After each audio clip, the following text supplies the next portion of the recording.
What is up, guys? Look, I wanted to make a quick video. I don't know if it's gonna be quick. Hopefully it's quick, but I wanted to make a quick video talking about this because I've had a lot of people ask, a lot of people compare, and I'm tired of seeing the unfair comparisons when we're talking about first-person shooters.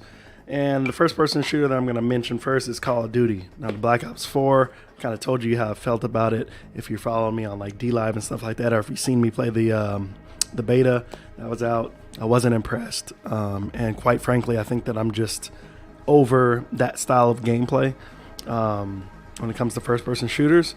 So I don't know. My mind may change a little bit more when the release comes out for the new Call of Duty, but you know, going back for I don't know how many years, you know, it's been declining over and over and over, and I think this was the thing for me with wanting to leave it behind for good. So hopefully they can change my mind, but I noticed something very, very different comparing it to like Battlefield, for example. I love Battlefield. I always love Battlefield, and I'm very, very excited about new Battlefield opening up, coming out this year, later on this year. Now, I've heard people make videos and say things like, "Oh, Battlefield 5 is gonna lose out to Red Dead Redemption 2 and Call of Duty Black Ops 4, and it's gonna be a massacre and this and that." I'm sitting over here thinking, like, I think people just get caught up in the hype of things, and they don't really care about the actual gaming experience that they have. And that's what I've noticed in this gaming industry as well, is that there's a lot of people who play games.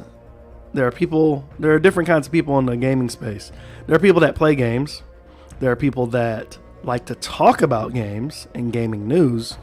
And there are people that I would call the crumb side, who attack others for their own, their own opinions and how they accept or don't accept certain companies like PlayStation, Xbox. The fanboys. There are people that make content, basically just bashing and attacking others for their opinions in what games they play. And I don't think Battlefield 5 is going to suffer at all, simply because they have low pre-order numbers. To me, means nothing. I mean, Call of Duty has high pre-order numbers simply because they were releasing a beta, and it's a bait and switch. It's a good strategy to get people to play your game, and there's only one caveat: you got to pre-order, right? So, if it's a little incentive. Now, I would say once Battlefield comes out with a beta, if they decide to, which they should, if they come out with a beta and they required people to pre-order to play it, the numbers will go out of the roof, in my opinion. Now, comparing it to Red Dead Redemption, you have to remember Red Dead Redemption is not releasing on PC right away. Most people that are probably going to be playing Battlefield 5 are going to be on PC. There are a lot of people on console, but I'm just saying. So I don't think it's really going to be a big deal. They're two completely different games, and anybody who plays Call of Duty knows that they probably don't like Battlefield, and people that play Battlefield probably don't like Call of Duty. That's just the way it is. Some people like both. I personally used to like the different style. Like if I was tired of the tactical Battlefield, I would switch it to just do some run and gun with Call of Duty. Spawn die, spawn die, spawn die, and repeat. But other than that, I think comparing it to Siege, either one of those games, it just makes me push Call of Duty further and further away.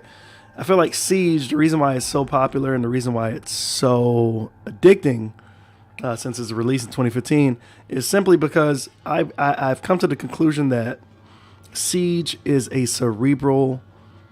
requires cerebral gameplay. What do I mean by that? It means you got to think, people. You really got to think. This game. Sure, you can kind of try to run and gun in this game, but you're not going to get very far. You're not going to have much fun. This game is so tactical. It's so mental. that it requires the people playing to use their brain in a critical way. You must be able to critically think. You must be able to adapt. You must be able to predict. These are all things that go into the gameplay of this game. It's not necessarily about, you know, how fast can you tap the trigger? How can, you know, it has nothing to really do about that. It has everything to do with tactical style, team squad gameplay. And that's why it's so popular. That's why I love it. And that's why I like this genre. I would say this kind of genre of first-person shooters. That's why I love Battlefield. I feel like Battlefield requires a little more strategy. Even though if you die, you can come back. If that's the game mode you're playing, it still requires strategy. You know what I mean? It requires cerebral gameplay. And I notice a lot of people that will try to jump onto Siege, especially from like battle royale games like Fortnite and stuff like that. They absolutely can't stand it. They can't stand it, and they say it's too hard. It's not that the game is too hard. I think if you've played any first-person shooter, tactical or not, the controls for, unless you're playing on keyboard and mouse, the controls for Siege is just, you'll be welcomed, right? It's just that the style of gameplay is much different. People complain about campers all the time in Call of Duty. Well, Siege is not going to be for you if you don't like campers, because that's what it is. It's tactical. You hold down spots, you bait people, you take them out. That's all it is. You know what I mean? If you're not up for that challenge, you're going to seriously be disappointed with the game, and you're going to quit. You're going to rage quit. And so I just wanted to get that out. Siege, Battlefield. I feel like those are more, Siege being the most technical out of the other games, are my choice of T. So let me know how you feel. If you feel the same way, awesome. If not, let me know what your opinion is below.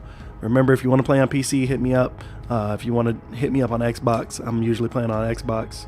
We did play on Xbox the other night. I didn't stream because something was going on with Xbox signing in. It wouldn't let me sign in, so I loaded it up on PC, set everything up here on my OBS, and by the time I got everything set up, it was almost 10 o'clock at night, and I was just like, I'm not going to stream for an hour plus when it's already 10 o'clock.